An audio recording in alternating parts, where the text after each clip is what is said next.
Assalamualaikum warahmatullahi wabarakatuh. Halo, perkenalkan nama saya Elsa Syarif dari Fakultas Psikologi UHAMKA, ingin memaparkan materi terkait psikologi komunikasi. Pada pembahasan kali ini kita akan membahas tentang psikologi komunikator. Apa sih psikologi komunikator? Dalam psikologi komunikator, kita cenderung melihat komunikator atau individu secara visual. Kita menilai isi pesan berdasarkan penampilan dan cara penyampaian si komunikator. Contohnya, misalkan kita melihat ada seseorang yang berdiri di atas mimbar dalam suatu kajian, memakai pakaian kaos, celana jeans, bolong-bolong, pakai tindik di kuping. Apakah kita percaya apa yang akan nanti dia sampaikan? Apakah dia benar seorang ustadz atau seorang penceramah ya? Terus juga misalkan contoh, ada seorang ibu hamil yang ditawari susu formula dari SPG yang memakai pakaiannya rapi, wangi, terus juga membawa produknya, bawa brosurnya, dia bisa menyampaikannya, dia paham apa yang dia sampaikan, terus juga rambutnya rapi.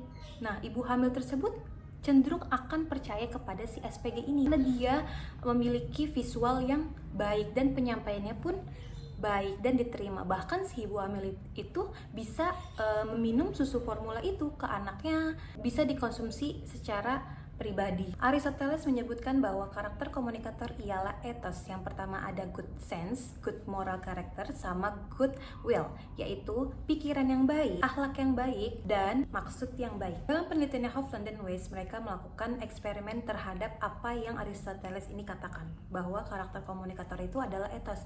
Mereka melakukan penelitian eksperimen ini dengan mengatakan bahwa kapal selam itu digerakkan oleh tenaga atom. Mereka menyampaikan pernyataan itu kepada beberapa subjek bahwa itu dikatakan oleh seorang fisikawan atom, Robert Oppenheimer.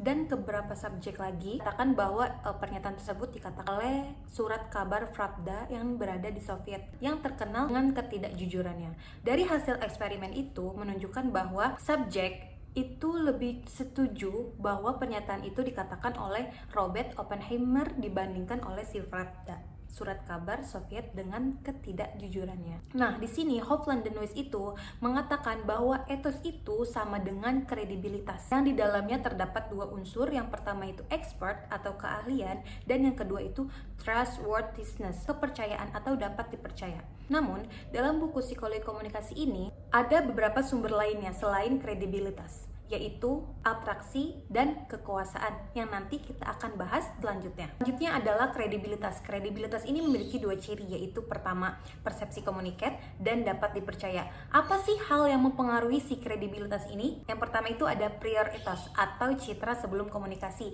Bisa dari pengalaman, dari media, dari sponsor, dan nonverbal. Contohnya dari pengalaman itu kita sudah sering melihat si komunikatornya, kita sudah sering melihatnya di media, apa yang dia sampaikan di media bagaimana, citranya di media bagaimana. Misalkan dari sponsor, komunikator ini diperkenalkan dalam sebuah forum yang besar atau organisasi yang besar memperkenalkan dia sebagai seseorang yang memiliki integritas, pengalamannya banyak, dan yang lain-lainnya. Sementara kalau yang nonverbal ini melihat dari visualnya, dari bagaimana dia berpakaiannya, dari bagaimana kerapihannya, kesesuaian pakaian yang dia pakai di dalam sebuah tempat atau dalam melakukan komunikasi. Nah, yang kedua itu ada intrinsic ethos atau citra selama komunikasi. Ini meliputi isi, gaya bicara, intonasi, ritme, juga organisasi pesan yang disampaikan oleh komunikator. Bagaimana ia menyampaikan, apakah dia pede menyampaikannya, apakah dia gugup dalam penyampaikannya. Nah, kita bisa melihat dari intrinsic ethosnya komunikator ini. Misalkan kita melihat individu atau penceramah yang pakaiannya tadi yang polos, juga pakai celana jeans. Terus ketika dia menyampaikan pesan yang dia sampaikan dalam mimbar tersebut, dia memiliki pengetahuan yang luas, wawasannya luas, dan kita dibuat kagum oleh si komunikatornya ini. Nah, itu merupakan kredibilitas yang komunikator bangun dari intrinsik ethosnya. Selanjutnya ada dari faktor situasi yang mempengaruhi, bahwa kita bisa melihat kredibilitas individu atau komunikator itu dari faktor situasi. Misalkan ada seorang penceramah yang datang ke sebuah kajian besar yang terkenal di Jakarta, dan dia udah melakukan live streams secara online di seluruh media. Nah, itu bisa meningkatkan kredibilitas si penceramah ini. Sedangkan ketika penceramah ini hadir dalam sebuah klub yang biasa orang minum alkohol dan dia ikut bergabung dalam circle itu, di sana dia bisa menurunkan kredibilitasnya sebagai seorang penceramah. Selain dari 3 ini, ada komponen yang juga menjadi unsur utama dalam kredibilitas ini. Misalkan yang tadi awal sudah dijelaskan bahwa adanya keahlian, expert, dan kepercayaan. Nah, selain komponen-komponen ini, dapat komponen lainnya seperti dinamisme, sosiabilitas, koorientasi, dan karisma. Selanjutnya itu ada atraksi. Atraksi ini bisa dari fisik dan bisa dari kesamaan. Dalam penelitian Cech 1975 menunjukkan bahwa atraksi fisik ini meningkatkan efektivitas dalam berkomunikasi atau meningkatkan efektivitas persuasif, di mana komunikator yang lebih menarik dipandang lebih ramah, fasih, dan persuasif. Nah, selanjutnya ada penelitian dari Rogers meneliti tentang heterofili dan homofili, di mana adanya kesamaan antara komunikator dan komunikat masuk ke dalam homofili. Sedangkan yang heterofili itu adanya perbedaan atau tidak adanya kesamaan antara komunikator dan komunikat. Nah, dari hasil penelitian ini menunjukkan bahwa homofili ini lebih efektif dalam komunikasi dibandingkan yang heterofili. Selain komunikator melakukan strategy of identification atau establishing common grounds, komunikator juga perlu mengetahui adanya positional similarity atau kesamaan dari nilai, status, kepercayaan, prinsip, dan lain-lainnya. Dan juga ada yang namanya membership group similarity, yakni kesamaan antara komunikator dengan audiens. Bagaimana sih cara membangun komunikasi yang efektif? Simon juga mengatakan bahwa dengan menunjukkan kesamaan membantu kita untuk decoding pesan atau melambangkan suatu pesan, karena decoding pesan ini merupakan simbol-simbol atau bentuk-bentuk dari pesan yang disampaikan.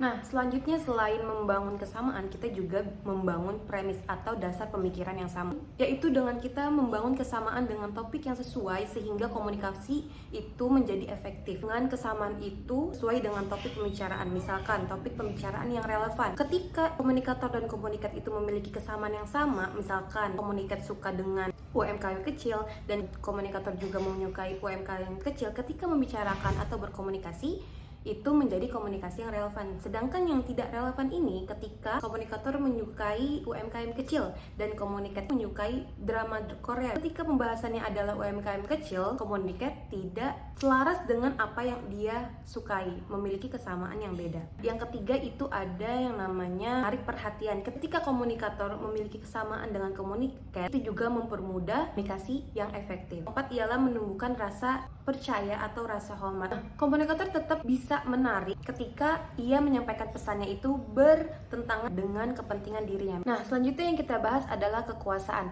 Franz dan Raven 1974 mengemukakan bahwa terdapat 5 jenis kekuasaan, yaitu ada kohersif, keahlian, informasional, rujukan, dan legal. Maksudnya dari kohersif ini dia menunjukkan kemampuan komunikator untuk mendatangkan ganjaran atau memberikan hukuman kepada komunikat. Dan sifat personal, misalkan benci atau kasih sayang, dan impersonal, kenaikan pangkat atau pemecatan. Nah, selanjutnya ada kekuasaan keahlian atau expert. Berasal dari pengetahuan, pengalaman, keterampilan, dan kemampuan yang dimiliki oleh seorang komunikator. Selanjutnya ada kekuasaan informasional. Ini berasal dari isi komunikasi tertentu atau pengetahuan baru yang dimiliki oleh si komunikator. Selanjutnya ada kekuasaan rujukan. Kekuasaan rujukan ini di sini komunikat menjadikan komunikator itu sebagai kerangka rujukan untuk menilai dirinya sendiri. Komunikator dikatakan memiliki kekuasaan rujukan bila ia berhasil menanamkan kekaguman pada komunikat sehingga seluruh perilakunya diteladani.